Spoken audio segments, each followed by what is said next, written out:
We interrupt this video for some breaking news. The Canine Performances has made a continuation.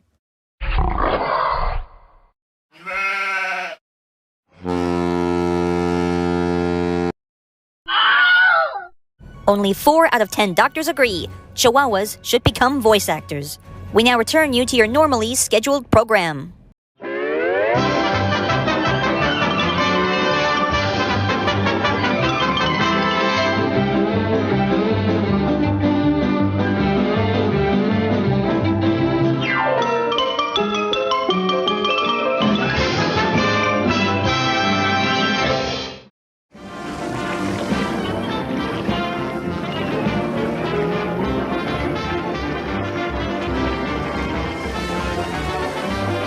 Ah yes, it sure is a nice day for a road race at the Grand Prix, wouldn't you say so, Chuck? Absolutely. The drivers of the legendary teams are enshrined in racing's pantheon. You got that right. But what about the cars? These vehicles are legends in their own right. Really? How so? Well, let's take a closer look and see what makes them tick. First up, the Togokan brand, mark of quality for generations. Driven by Mr. Teijo Togokan himself, took the city to city 2 years running. Underneath lies a single fire-breathing dragon of an engine, aka the TM971. This beast growls out 567 dying centimeters of torque for an unheard of 29 bars of mean effective pressure. How so? By the help with a modified King & Ring reverse helix exhaust port. Yes, ladies and gentlemen, this baby can cook.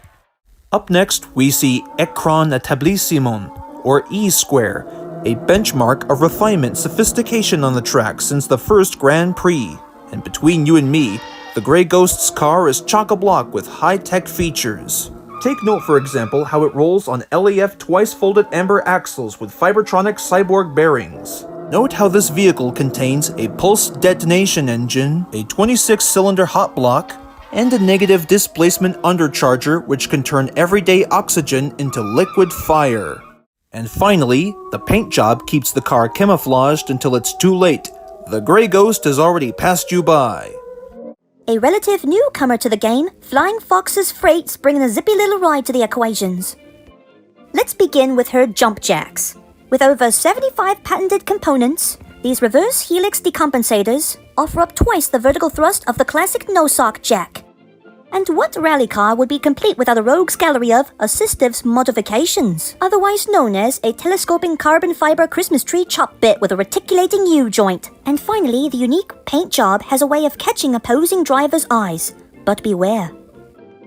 Now this little beauty comes to us from Razorback Industries, provided by founder Pitterpat, who can be seen day in and day out at Thunderheads, toiling for a spot in the standards. And trust me when I say that she is factory standard, stem to stern. Ah well, there will always be action figures than toy cars, Pat. And speaking of toy cars, what is perennial contender Nitro doing in a jacked up modification with dual decompensators? His sponsor, Ekpyrosis, has done their best to bring his creation to life as a fire-breathing monster and committing a terrifying figure for children. But what can this car do when the rubber hits the road? Up next, the Hydrocell brand, brought to you by the colorful Snake Oiler.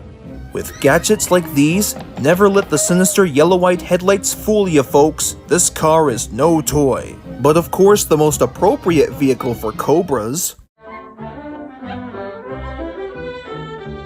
Hey babe, what do you say we take this baby out for a spin?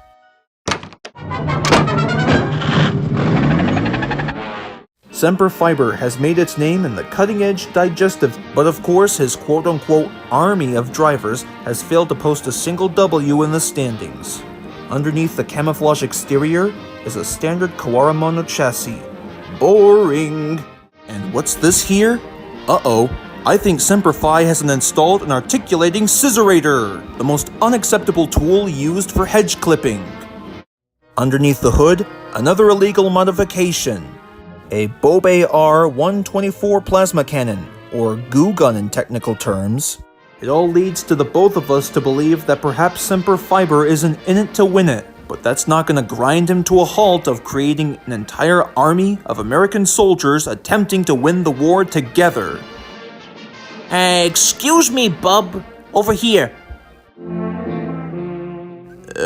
Yeah, moving on. And while on the topic of armies, Team Thorazine brings us a ride that harkens back to a different time in the name of the mountain gods. This creation combines cutting-edge technologies with systems more suited to a Viking longship than a rally car. The deck of the car is constructed of Danish whalebone and wrought iron. A throwback to days of old, there is no technical name for Thorzine's beehive thrower. More than a few drivers have scoffed at the invention, only to return to the pit stung by defeat. And stashed beneath the vessel, the hammer of the gods. If their drivers can manage to get above you, it'll take a lot more than prayer to Odin in order to get you to the finish line. Behold Thorazine! So little is officially known about Racer X, who can drive a car unlike any other. Underneath the shooting star lies an innovative composite muffler system, which makes this baby loud and proud. The Dragster Drive computer doesn't waste time regulating and distributing.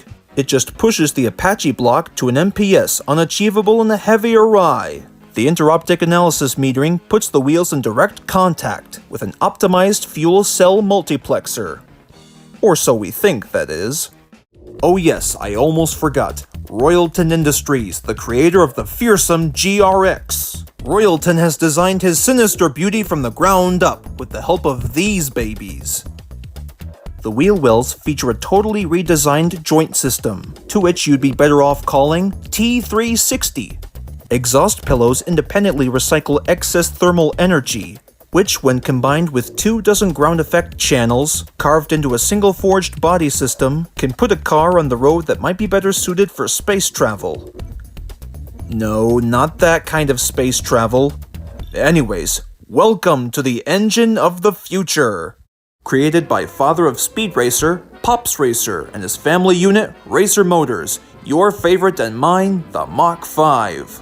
What's interesting about this Mach is that his jump jacks are controlled with independent exothermic gearing linked to a system of buttons used on the steering wheel. A bulletproof hydrodynamic cockpit glass is capable in case of rough weather or rough competition. And finally, titanium saw blades mounted beneath the car's trident broom buzz through anything in the Mach's way. Yes sir, the Mach 5 is an icon, tearing up the road and destined for greatness. And finally, the newest edition of the Racer Motors installment, the Mach 6. How do they do it? What do they put in it? Lots and lots of love, and lots of really cool features. As you can see, Mr. Racer powers his new Mach with a single-forged Bernoulli rocket booster. Next, Racer takes an entirely new approach to the suspension, using components derived from biological sources to achieve a degree of flexibility not found in factory-built wheels. Racer's jacks may look the same as the Mach 5, but these babies use case-hardened dampeners to push young Racer up, and over the competition. And when you put all of these elements together in the whole package, it's up to this narrator to say, "Hey there, Speed, what are you waiting for? Go, go, go!"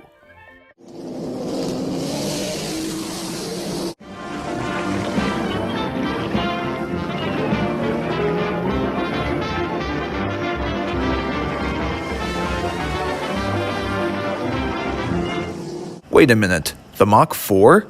I've never seen a vehicle like this one before.